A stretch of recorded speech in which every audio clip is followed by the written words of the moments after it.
Do. And we are live in colour. Welcome to this edition of the Halcyon Show. My name is Lauren Rice. I'm going to be a host for this episode, and I want to talk about something. Boom. I want to talk about the Joker movie because I've just been to see it and I got some thoughts. Been a while since I've been so excited to watch a movie that I've come straight out and immediately wanted to talk about it. I loved the film. It was hard to watch. Really hard to watch at times. Very, very difficult. I'll keep this video short because I don't want to be... If I keep it short, I can't go too deep into the spoilers. Some of the things I liked about it. Joaquin Phoenix steals the show because he is the show. There's never a scene in the movie where you're not at least somewhere around his peripheral vision. Sometimes it does cut back and forth from other characters' perspectives, but otherwise he is the main focus of your attention. You give him all of your attention, or the film falls apart, and luckily he kills this. He kills this film. A couple of other things that I liked. I liked how it all makes sense. I loved the realism. I loved the grittiness of it. I loved the cinematography was crisp and clean, but everything had, again, this grimy feeling. A lot of the themes and narratives of the film were woven so wonderfully. Things that were referenced at the beginning of the film were threads throughout the film. It felt like there was no stone left unturned with this film. It was a wonderful piece of cinema, but haunting is the word, because anyone that watches this film and goes in thinking it's going to be an entertaining Joker film, like the Batman games, or even the previous incarnations of the Joker, they've got it. If they're laughing at any of this stuff, with the exception of maybe one or two moments, I think you've got the wrong impression, or there's something seriously wrong with you. This is a tragic character. This is someone where you ultimately end up rooting for him to go insane, because at least then he'll have something. This film is hard to watch. It's intense. It's heart-wrenching. There are moments in this film I felt genuinely heartbroken for this man. But at the same time, you understand the motivations of the people around him to the extent where there's a certain inevitability to the film and the way that it draws forward to its conclusion, which most people could probably spot from a mile off in terms of how it's going to wrap up and the nods that come along. We'll try and keep it spoiler-free for the beginning, and then I might go into some spoilers in a minute, but other little things I liked. The sense of depression in this film is set by the news article at the beginning, where they talk about the fact that there's a garbage, like they're on strike or something, and there's piles of garbage everywhere in Gotham. The city looks terrible. It looks in bad state, not because it's all cracked, but because just there's piles of garbage everywhere. And that is, you see it all. It's in a state of disrepair. I also liked, and this is a subtle touch, and maybe this is just me, the fact that the musical score is almost a carbon copy of the Nolan films, Batman Appraisal, whatever it's called, where it's just two notes, duh, duh, and it's got this jubilant, epic, heroic feel to it. In this film, it's almost exactly the same two notes, except for because it's played on a violin and played on one of the lower octaves, there's something so tragic and haunting about the tone. It's just do, do, but there's something about it that just makes it, you feel the sadness etched into every moment that this plays over a climactic moment in a movie like this. The performances of the other actors pale in comparison to Joaquin Phoenix because he's a tour de force in this. He does things in the film that genuinely make you feel uneasy, concerned. There's moments in the film where he's walking into moments and you feel his pain, and I can't emphasize enough how much he grabs you and just doesn't let you sit easy for even a moment. There's maybe one or two moments of respite in this film, and very quickly they're snuffed out. The scene that I'm thinking of in particular is at the beginning of the film where he's having a conversation with his mother, having made her a meal, and their favourite TV show comes on and they sit down. It seems like a reasonably casual, if not calm moment, and then it segues into something that is, again, hard to watch. This film is not for people that are looking for a Joker to do the dancing, jiving, and it be actually funny. If you think anything that he does in this film is actually funny, you're missing the point. You're missing his character arc. His character arc is that he despises the audience. He's not along for your ride. He's not doing it for you. He's a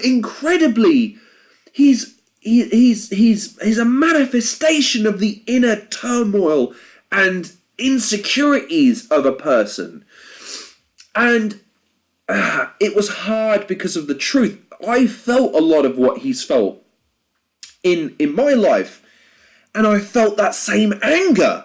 The only difference is that, unlike him, I've had moments in my life where I've had support and love and care and attention and promise and boosts from other people, the validation that he so sorely craves and never gets. And I loved how they wove that into the overarching thing, which is the laugh that people always joke, oh, he's got a laugh. In this film, they gave it purpose. It's not just a musical instrument like Mark Hamill. It's not just a punchline to a joke or a tool like Heath Ledger used it. It's part of his very being. He suffers from a condition, a tic, that makes him compulsively laugh in nervous situations to the point where it hurts him. It causes him pain. But he fights it. And that's ultimately what he reconciles with. He decides he doesn't want to fight that laughter anymore. The joy he feels, as wrong as he knows it is, he just embraces and revels in it. And it's sad because, again, this feeling of inevitability, this idea that he is just crying out for help. He is just asking for someone, anyone, to give him some form of validation, an arm around the shoulder. To the point where the only person in the film that he does that, he rewards in a unique way, which I can't talk about because of spoilers. It's an interesting moment, and it's one that Joker fans will get. Other people won't, because they'll be expecting one thing and they get something else. I liked the... See, here's something that because I'm going to talk about this for just a minute, and I promise I won't do all this. The concerns about the idea that it's going to spawn incels, or that it's going to promote the downtrodden white man into action. Here's my problem with that. Two things. Number one, at no point in this film did I want to be this guy.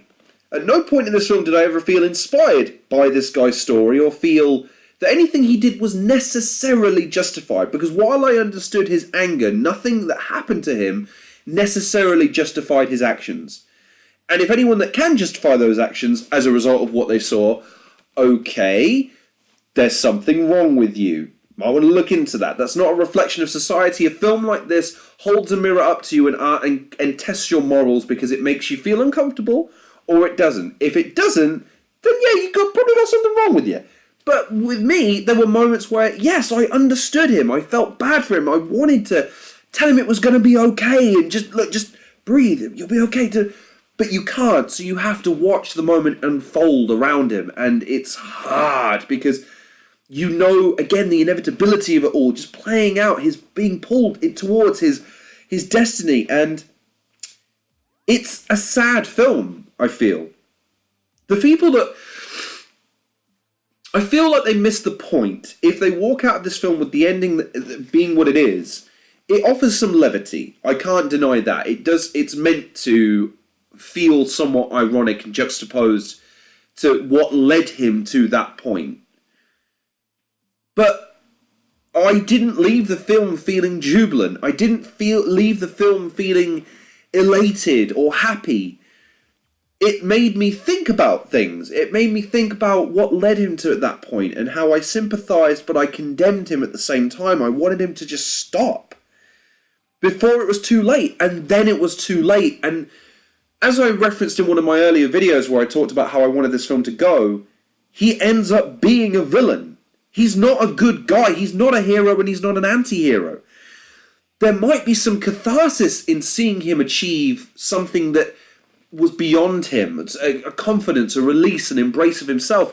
I get that catharsis, but nothing he did was heroic. Nothing he did was condonable. So the idea that it's going to spawn people... if those people exist, this film wasn't going to be the thing that gave them the validation.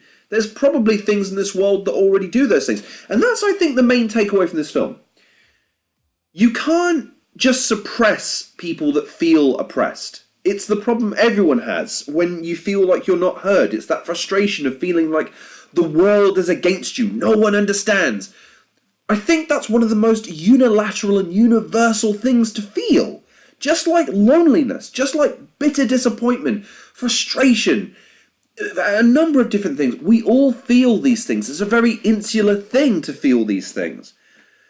But it's the generic nature of that feeling that we all go through these things, and we need to learn to accept that people feel that way and not to just disregard it or say that their feelings aren't valid.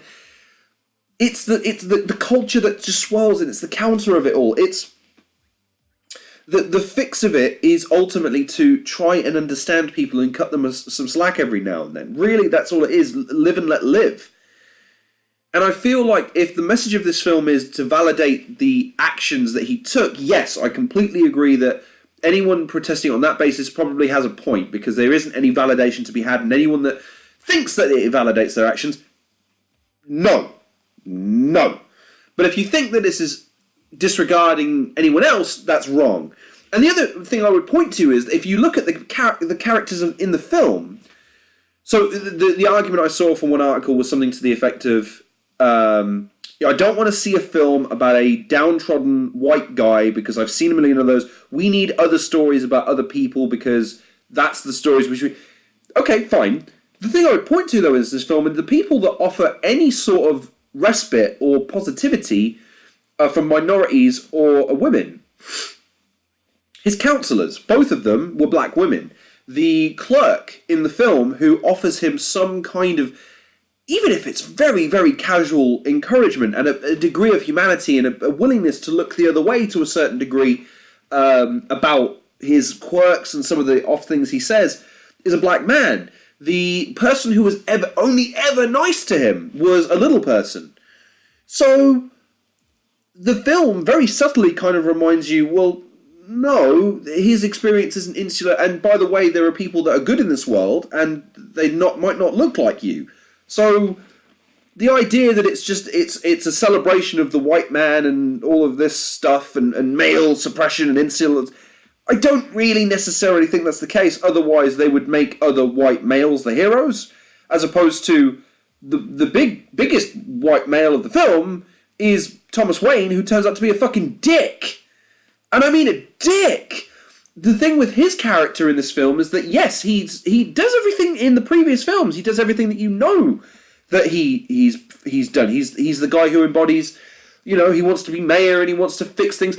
But he does it in such a way that's so dismissive and diminutive to the people. He sees them, they're clowns.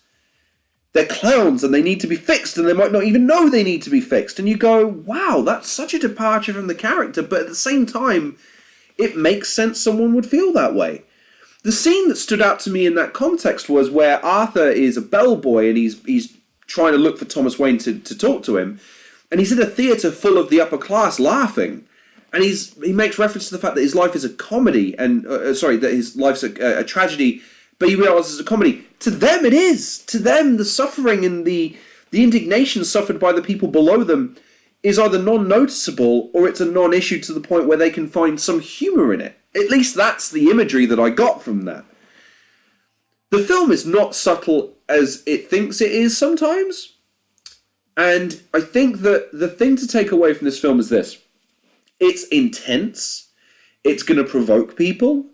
It made me think, as I've just said some things there that's probably going to provoke some people there with the sentiments that I've said, which is that I don't think it's as bad in some areas, but in some areas it is worse than I think people think it is. I walked away thoroughly engrossed in his character. I felt so sorry for him and the tragedy of his life and the way it was unfolding. But I equally felt sorry for everyone around him that had to suffer as a result of his actions. The character the love interest for the film, I guess you could say, her suffering as a result of his actions. The people around him that have to deal with the fallout of him, I feel bad for them.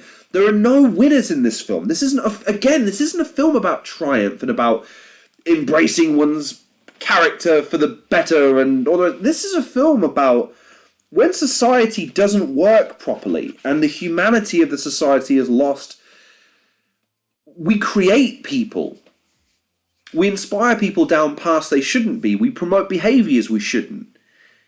To the point where someone that people think they're going to go into the film rooting for, if they still come out rooting for him, I think you've genuinely missed the point. I really do.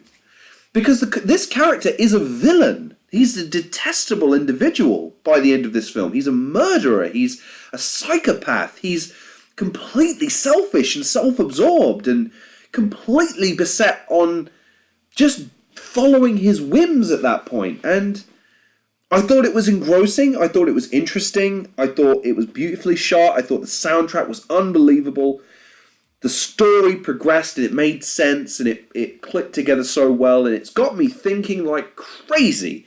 And that's the best compliment I can always pay to a film. If I always walk out thinking about it for hours afterwards and wanting to talk to people about it, hence this video, god damn, it's done its job well. So, while this film is clearly a commentary on things that are going on in society right now, and it attempts to reconcile some of the things that maybe not in the best of ways. Some of the ways are quite clumsy. But I appreciate the effort and I appreciate the sentiment behind it. I appreciate how well it's been made, and it's just hard not to be impressed by this film. It really is. People expecting a sequel? I don't think there's ever going to be a sequel to this film, but we'll see. But yeah, if you're going to go see this film, a couple of things. Don't expect to be entertained by anything that you see. Even the things that I heard some fucking idiot in the audience laughing at. I'm going, that's not funny. It's not meant to be funny. I was genuinely worried that he was a psychopath and going to shoot up the place because, fuck, that wasn't funny, dude. There were moments of genuine tragedy. Moments that aren't, where people die, and I get in other films, the death is a punchline of sorts. The Joker pencil scene from the Batman Dark Knight, I get that was funny because we'd never seen anything like that before. But that doesn't mean that every time the Joker kills someone, it's a punchline. It's not funny. And it's a weird society we grew up where literally in the movie theatre, this guy is going, his heart is being wrenched in two. His life is being pulled apart at the seams. He is being tortured by his world just imploding in on him. The mental image I had from this film was this. Here is a man whose mind is a pane of glass, shattered on the floor. And he is cutting himself to pieces in a desperate, vain attempt to try and put his mind back together, to make some semblance of sense and positivity out of the shattered remains of his psyche. But every time he does so, he ends up cutting himself and harming himself more and more and more, to the point where he just gives up and starts disseminating his mind to people as shards of light, genuinely consuming and killing and murdering and maiming everyone in his way, causing nothing but destruction and chaos. And who wins in that situation? This isn't a film with a grand message of this is how we can solve things. This is a film that's just, all it's really doing is saying this is going on. Think about it. There's no grand reveal of a solution. This is happening. This is how people feel. This is the fallout of this action.